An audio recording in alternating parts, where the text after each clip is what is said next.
हारसिंनो गावबागाव माने आखाइ बुनाय चेलेन्ज आखाइ खबनो खावलायदों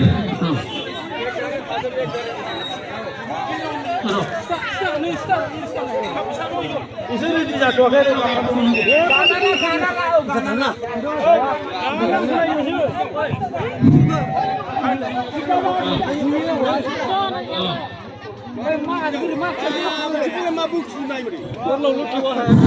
जिरुङा जौगोनसै नामा मा बिसोरसै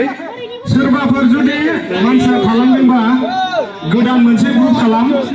नै बेयाव लागोन ग्रुपनि नामखौ आङो फारि फारि बुंनि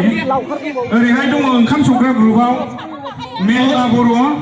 मनजित आयाव लाजोबनो हाखायानो 100 मिटारसो जाखाबाय गोलावानो लास्ट नै ओंखाम संग्रा 8 जन रिसु बसुमतारी धर्मेन्द्र नार्जारी दानसोरां बर' जितेन बसुमतारी बिसोरो ओरै सारियाव था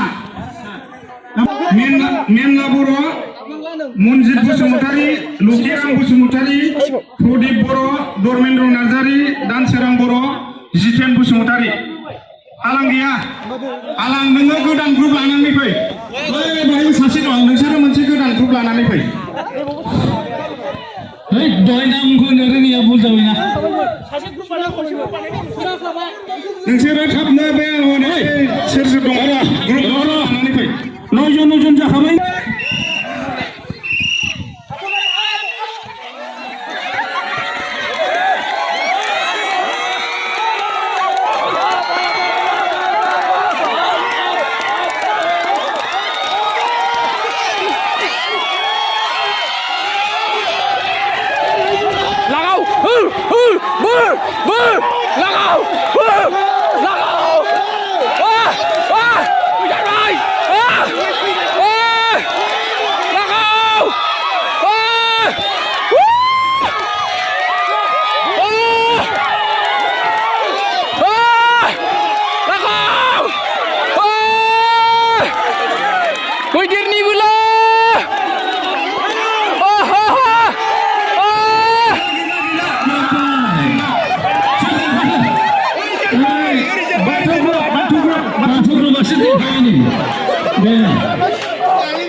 आयो मैसो बेराफोरनिसो दे हा गुजोब्बाय सयथिबो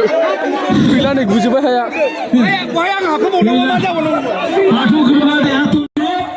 हिनजाव मोननो रोङै ग्रुप आरो दासो जाखांफुनाय फरायफुनाय ग्रुप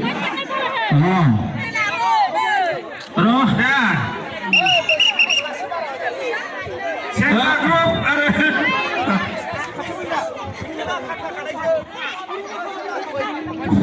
मानसिया सानलाय साबसेखौ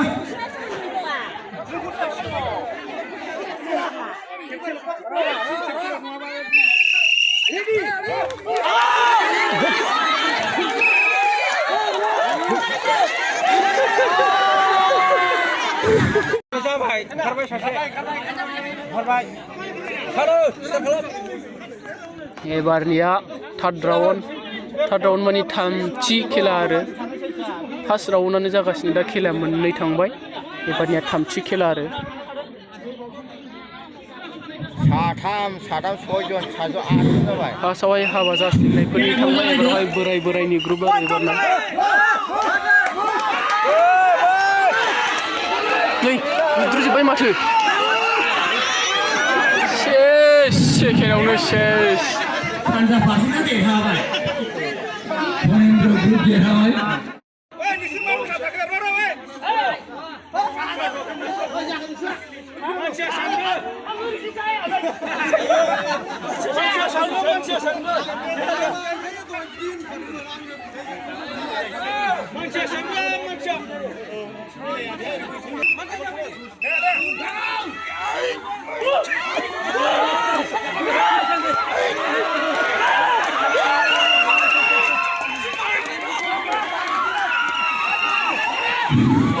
धर्मेन्द्र ग्रुपआ देरहाबाय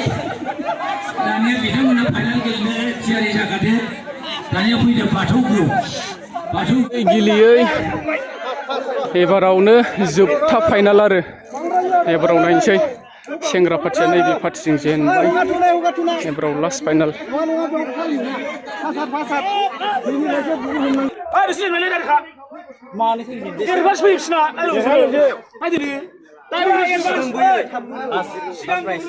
लागाव अमा जाग्राजों अमा जाग्रा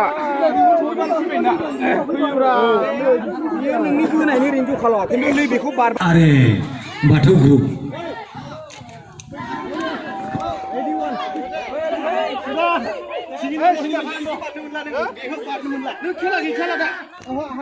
boleh